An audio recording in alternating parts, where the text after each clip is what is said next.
Hello viewers, আসুন জেনে নেই রোজা রাখলে যেসব কারণে রোজা ভেঙে যায়। কারণগুলি জানতে পুরো ভিডিওটি দেখুন। পানাহার বা ধূমপান করলে রোজা ভেঙে যাবে। কেউ যদি রোজা থাকা অবস্থায় কোনো প্রকার পানাহার বা ধূমপান করে তাহলে নিঃসন্দেহে তা রোজা ভঙ্গের একটি কারণ হবে।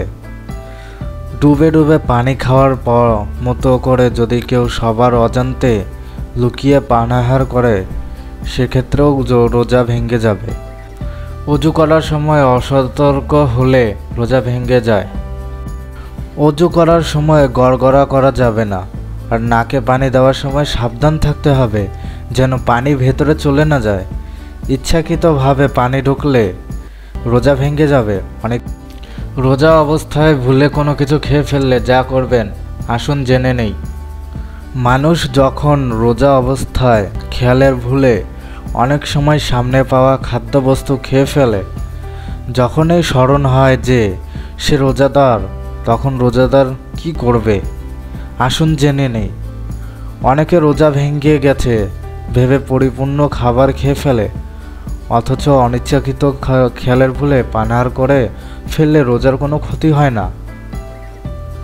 বেখেয়ালে কোনো কিছু খেয়ে ফেললে এই মুহূর্তে করণীয় সম্পর্কে প্রিয় নবী সাল্লাল্লাহু আলাইহি ওয়াসাল্লাম সুস্পষ্ট ভাষায় হাদিসে বর্ণনা করেন।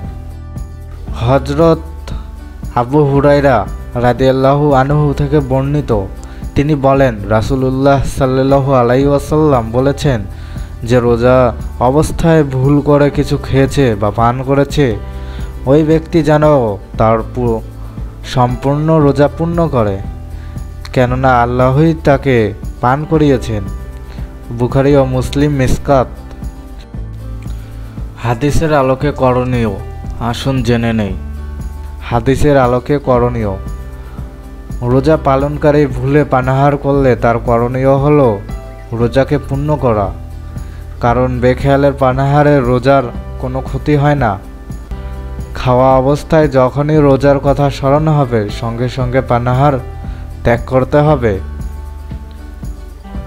মুখে খাবার থাকলে রোজার কথা স্মরণ হয় সঙ্গে সঙ্গে তা মুখ থেকে ফেলে দিতে হবে।